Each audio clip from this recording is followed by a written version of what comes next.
Al-Imamul Ghazali memberikan nasihat. Katanya, la saghair ma'al istimrar wala kabair ma'al istighfar. Tidak ada dosa kecil kalau dikerjakan terus-terusan, dan tidak ada dosa besar kalau tiap hari digempur dengan istighfar. Ini nasihat Imam Ghazali buat kita semua tentu dalam menjaga hati. Kalau kamu berbuat dosa, jangan lihat besar kecilnya, tapi lihat kepada siapa dosa kau kerjakan itu. Kalau kau mendapat sebuah nikmat, jangan juga lihat besar kecilnya, lihat siapa yang memberi nikmat itu. Contoh, kalau kita dikasih uang 10.000 rupiah, yang ngasih presiden, itu uang 10.000 jadi kebanggaan kita itu. Kemana-mana kita cerita, kemana-mana kita kasih orang lihat 10.000 nih dikasih presiden. Presiden yang memberi. Bagaimana kalau Allah yang memberi kita ini? Jangan lihat besar kecilnya suatu nikmat, lihat siapa yang memberi. Jangan juga lihat besar kecilnya dosa, tapi lihat kepada siapa dosa kau kerjakan. Oh, kalau dipikirin bagi-bagi, ada dosa besar, ada dosa kecil, kita terangsang ngerjain yang kecil.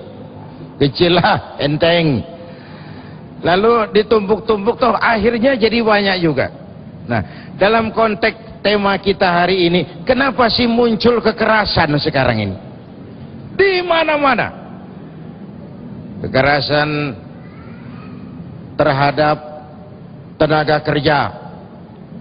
Dan kita prihatin, puluhan mungkin ratusan tenaga kerja kita mendapat perlakuan yang kurang baik, cuma karena tidak semua bernama manuhara, sedikit yang bela mereka itu. Kekerasan di rumah tangga, kekerasan dalam kehidupan sehari-hari. Orang diserang penyakit yang namanya sutris. Kalau stres itu agak ringan, ini embahnya stres, itu sutris namanya, Pak. Orang mudah mengambil jalan pintas, coba saja, caleg saja kemarin banyak yang stres itu, yang nggak jadi itu. Ada yang suaranya nggak cukup, lalu bunuh diri, mati. Sampai sekarang. Mati. Saya justru khawatir, bukan yang stres itu. Yang terpilih pun saya khawatir. Saya khawatir kalau 60% anggota DPR yang baru nanti adalah para pencari kerja. Saya takut begitu dilantik itu nanti baca doanya, Allahumma lakasumtu. Doa buka puasa. Bayangkan itu. Orang buka puasa semuanya mau dimakan itu. Mudah-mudahan itu cuma kekhawatiran kita saja. Tapi yang saya maksud, kekerasan itu merata. Orang lalu mencari jalan pintas karena tekanan hidup, persaingan yang semakin tajam, dan gaya hidup yang dibentuk oleh tayangan-tayangan yang tidak mendidik. Hadirin, orang lalu masing-masing mencari tempat bersandar yang dia merasa aman. Tambah runyamlah akibatnya. Kita lihat sekarang nih, kiai sama dukun agak tipis bedanya sekarang. Dukun pada beriklan sekarang ini. Orang masing-masing mencari tempat bersandar yang dia merasa aman. Pastilah kalau saya bersandar ke tiang, tiangnya roboh, saya jatuh. Saya bersandar kepada orang kaya, dia jatuh miskin, saya selesai. Saya bersandar kepada jenderal, dia pensiun, saya tamat. Tetapi kalau kita bersandar kepada Allah, itulah sumber kekuatan. Karena itu, persaingan hidup yang semakin tajam, tensi ekonomi yang semakin tinggi, gaji baru akan naik, tapi harga sudah naik. Itu bisa menimbulkan berbagai macam stres yang menimbulkan kekerasan. Nah, puasa memberikan solusinya. sabar ketika lapar dan haus. Karena orang kalau perutnya kenyang, duitnya banyak, itu bisa sabar. Perutnya kenyang, duitnya banyak, dikeplak pun senyum dia, sabar. Tapi kalau sudah lapar, haus, duit nggak punya, itu peka. Sedikit tersinggung, orang temperamennya naik. Dikala itu turun perintah, sabar. Begini yang saya maksud. Kalau orang kayak saya teriak, berantas korupsi, ganyang korupsi, itu bukan hal yang istimewa. Kenapa? Karena saya memang tidak punya kesempatan. Apa istimewanya? Jihad itu justru kalau ada kesempatan korupsi tapi tidak korupsi, wah itu yang jihad itu. Manusia disebut makhluk pejuang karena dia bisa tidak salah walaupun banyak peluang dia salah. Malaikat tidak pernah salah karena tidak ada faktor yang membuat mereka salah. Jadi normal-normal saja, malaikat bukan makhluk istimewa. Secara instinktif dia diciptakan untuk taat, tidak ada kecenderungan menyeleweng itu. Jibril belum pernah korupsi ayat. Wah ini ayat bagus, saya pakai sendiri saja. Nggak pernah. Manusia punya peluang untuk nyeleweng, tapi bisa tidak nyeleweng, itu yang jihad. Manusia punya peluang untuk korupsi, tapi tidak korupsi, itu yang jihad itu. Nah itu semua berangkatkan dari sini, Mbah Surip. Mantep toh.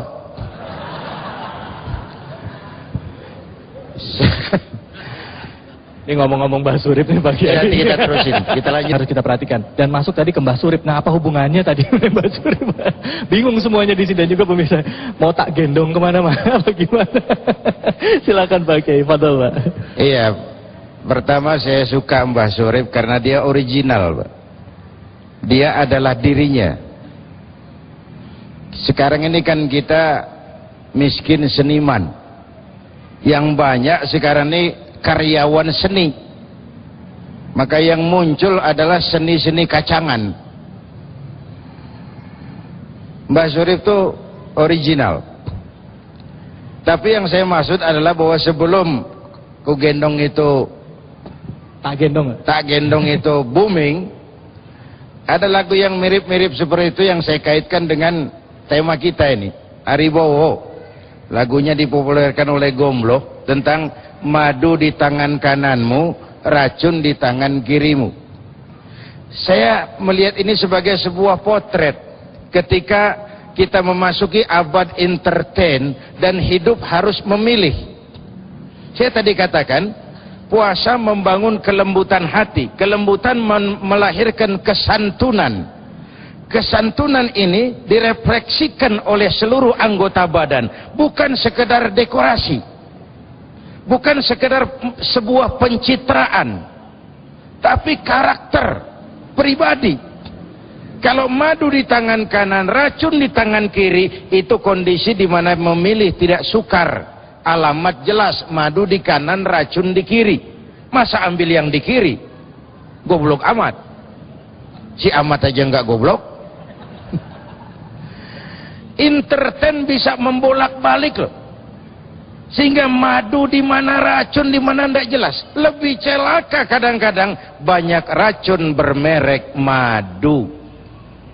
Sementara masyarakat kita kan sekarang masyarakat kutil, kurang teliti. Cepat heran, gampang kagum. Masyarakat mall. Coba asal ada mall baru, rame-rame dia berangkat ke sana. Sebelah sini buka, rame-rame dia ke sini. Enggak belanja. Adem soalnya Ustaz. Numpang heran doang. Numpang heran. Coba zaman kita nih. Saya heran kalau ada nabi baru, ada aja yang ikut itu. Kalau ada aliran aneh, ada aja yang masuk itu. Heran itu. Masyarakatnya sedang kutil, kurang teliti. Cepat heran, gampang kagum, mudah terjebak entertain, gampang terbuai oleh polesan. Sementara puasa membangun jati diri yang hakiki. kesantunan yang berangkat dari hati, bukan untuk tujuan membangun pencitraan, tapi membangun karakter. Membangun karakter. Saya punya cerita pendek. Satu hari terjadi tabrakan di jalan, keras sekali. Wah, korban jatuh berlumur darah.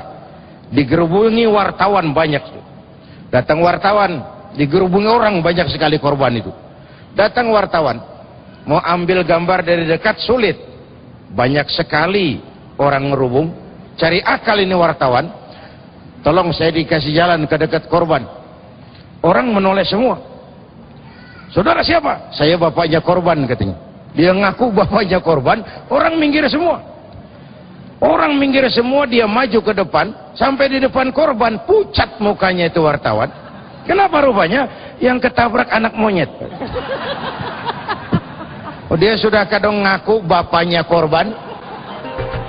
Ini potret kecil dari sebuah pembangun ketidaktelitian.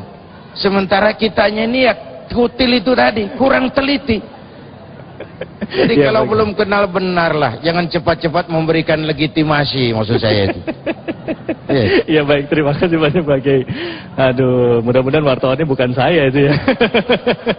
Ya baik, kami buka kesempatan untuk Anda bergabung bersama kami di 76661666. Silakan Anda menghubungi kami di line interaktif kami untuk bisa bertanya langsung kepada Kiai kita, Kiai Haji Zaiduddin MZ.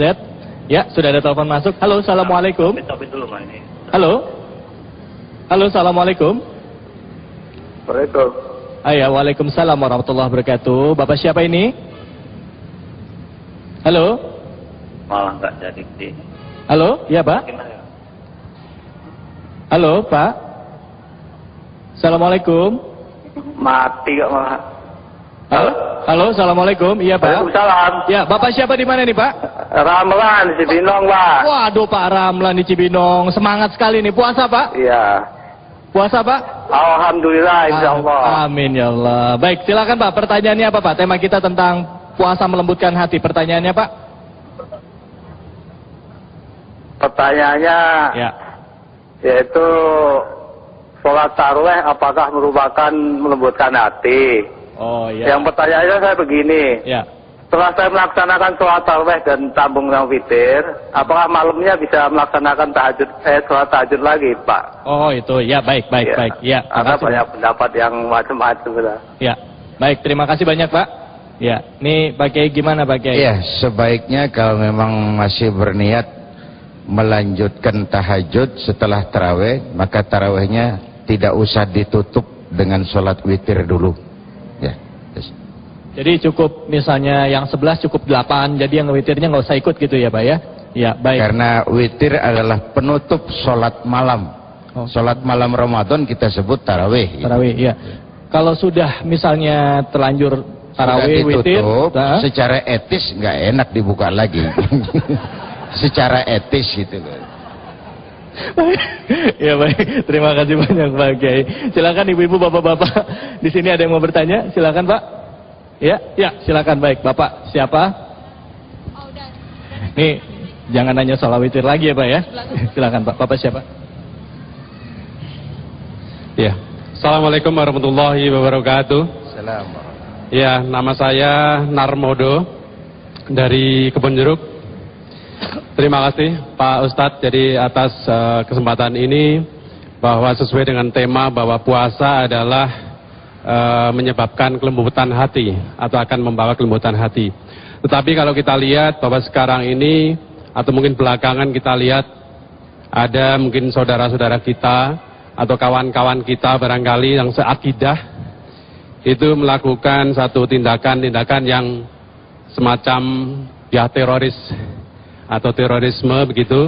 Nah, tentu saya yakin mereka juga ikut melakukan puasa.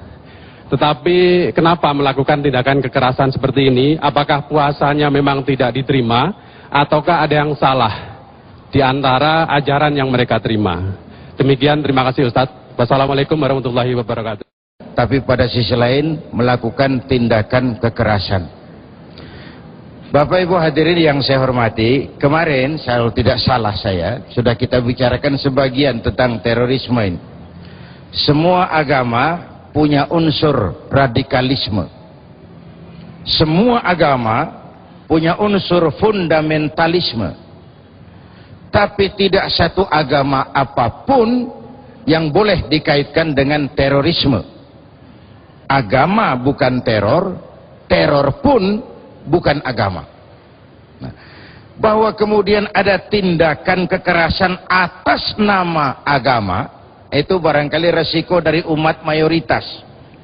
Kita ini umat Islam terlalu banyak organisasi keislaman kita yang masing-masing mengklaim bicara atas nama Islam untuk kepentingan Islam bersama umat Islam demi Islam, padahal klaim. Ini kan musim mengklaim-klaim sekarang ini. Yang bikin zikir cuma sekelurahan, spanduknya Indonesia berzikir. Biasa orang main klaim-klaim kayak begitu. Yang zikir cuma sekelurahan, Indonesia berzikir. Dahsyat, fantastis. Biasa itu bahasa-bahasa kayak gitu. Orang mengatasnamakan Islam untuk maksud yang tidak sama dengan maksud Islam. Karena kemarin jihad adalah melakukan usaha maksimal untuk mencapai tujuan yang diridhoi Allah dengan cara yang diridhoinya juga. Islam tidak memisahkan tujuan dengan cara. Tujuannya baik, caranya pun harus baik. Oleh karena itu, ya puasanya masalah sendiri, tapi tindakan kekerasannya juga soal lain. Hanya saja memang secara utuh puasanya tidak punya dampak dalam membentuk pribadi. Terjebak pada lagi-lagi rutinitas ritual. Puasa dikerjakan hanya untuk melaksanakan kewajiban, bukan untuk membangun pribadi. Nah, padahal kata Abduh ketika mentafsirkan iyyaka na'budu, kata Abduh, ibadah yang dikerjakan dengan baik pasti punya dampak dalam membentuk pribadi orang yang melaksanakannya. Saya kira itu. Terima kasih. Baik, terima kasih banyak Pak Kiai. Jadi kata kuncinya terakhir, bagaimana kualitas ibadah kita terlihat dari sikap dan tingkah laku kita gitu ya Pak Kiai ya. Bukan terbalik, bukan dari sikap yang santun tetapi hatinya belum tentu ya Pak Kiai ya. Jadi bagaimana kita bisa membenahi ibadah kita termasuk pada saat ini di bulan Ramadan ibadah puasa kita. Ya, baik pemirsa, kita akan lanjutkan lagi, tapi sebelum kita lanjutkan Pak Kiai ada satu pertanyaan nih Pak Kiai yang belum terjawab. Sebenarnya langkah-langkah apa yang bisa kita lakukan ya dalam rangka melembutkan hati kita dengan puasa ini Pak Kiai? Tapi jawabnya nanti aja Pak Kiai ya. Buat pemirsa Anda jangan kemana-mana, kami akan kembali lagi, jadi tetaplah di Tablik Akbar Ramadan 1430 Hijriah.